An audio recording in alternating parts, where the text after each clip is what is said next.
Sir ఇక హైడ్రా గురించి మనం 12వ పాయింట్గా మాట్లాడుకున్నాం సార్ గవర్నర్ గారి ప్రసంగంలో. హైడ్రా వచ్చిన తర్వాత కొన్ని చెరువులు కబ్జా నుంచి విడిపించినారు, చాలా వాటిని రక్షించినారు అని చెప్పిండ్రు సార్. వాస్తవం కూడా సార్, వాస్తవం కూడా. కొన్ని చెరువులు బాగుపడ్డ మాట వాస్తవం, కబ్జాల చెర నుంచి విడిపించిన మాట వాస్తవం సార్. కానీ హైడ్రా మీద హైకోర్టులో 700 కేసులు ఉన్నాయి సార్. ఇప్పుడు హైడ్రా కమిషనర్ గారి మీద హైకోర్టు కంటెంప్ట్ కేసులు 31 ఉన్నాయి సార్ ఈ రోజుకి.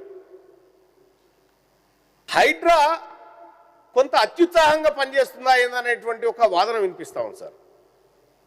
చేయాల్సిన దానికంటే ఎక్కువ చేసి మేము మీ దాంట్లో కూలగొడతాం, మీరు నిరూపించుకోరు, ఇక మీరు బోర్డు బాటేసి పోతున్నాం, మీరు నిరూపించుకోరంటే ఆయన రాత్రిలో లేకపోతే ఇంకేదో లంచ్ మోషనో లేకపోతే హౌస్ మోషన్ పిటిషన్లు వేసుకొని అప్పటికప్పుడు స్టేలు తెచ్చుకోవాల్సినటువంటి పరిస్థితి సార్.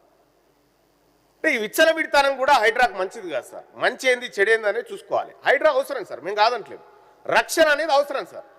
కానీ హైడ్రా కమిషనర్ గారు గతంలో చెప్పినారు సార్, ఏమని